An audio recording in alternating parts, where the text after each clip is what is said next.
There's a phase shift on this one. All right, I'm going to give myself a little space here. Let's see, where are we going now? Okay. First thing, amplitude. There he is.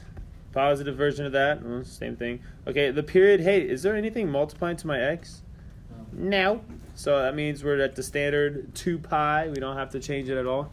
But the phase shift. Whoa, we got one of those right there. Do you guys remember doing transformations and translations and all that stuff? Yeah. Do you guys remember when something is adding or subtracting from the x, how you're supposed to view it? The opposite. Now here's the standard way of viewing a trig function. If you're considering all the translations you can have, there is no omega. The omega is 1. The h is being subtracted, and the k is being added. So because the h is being subtracted, that's supposed to be your clue right there that you think the opposite of whatever you see this doing. So this minus pi over 2 is going to shift our graph to the right. So that means our phase shift is positive pi over 2. Once we get those 3, we can find our x values for our cheat graph. Okay, what is my first x value? It used to be 0. Now, it is pi over 2. Because we shifted to the right, pi over 2. Okay. Because our period is 2 pi, how much do we count by every time so that the distance from the start to finish is 2 pi? To do that, we take the 2 pi and we divide it by 4. We get pi over 2. So we're going to count by pi over 2's. Now this is positive pi over 2. If I add pi over 2 to that, I get 2 pi over 2. And then I get 3 pi over 2. Then 4 pi over 2.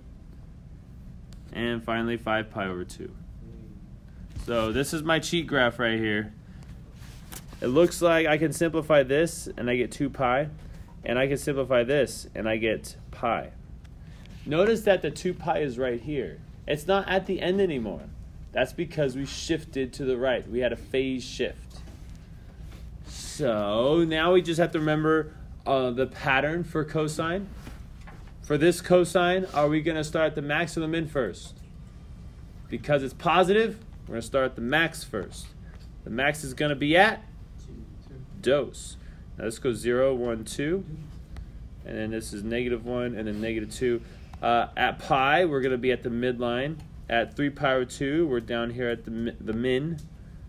At 2 pi, we're back at the midline, and then 5 pi over 2, we're at +2.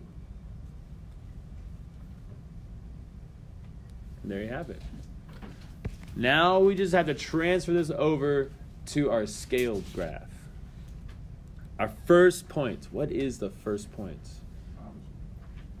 What's the x value for our first point? This is our first point right here. What is the x value? Pi over 2, and it goes up to dose. Next we got pi, which is at our midline. And then we have 3 pi over 2. That's going to be our minimum. And then at 2 pi, we're back up at 2 pi. If we were to connect all these dots, this is what we got. Can you guys tell me what, if I went backwards, what the point would be? Would it be a max, midline, or minimum? It'd be a midline. Wait a second. Look at that graph. What does that graph look like?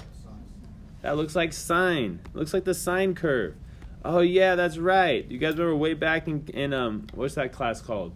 Geometry? You guys learned that cosine of x minus 90 degrees is the same as sine of x. So, since we have that right here, pi over 2 is the same as 90 degrees, we have a sine curve. Kind of neat. All right, let's do our y-intercept really quick. Our y-intercept is 0. Our x-intercept is going to be 0, pi, and then 2 pi. Our maximum is at 2, and our minimum is at -2. And now we're done.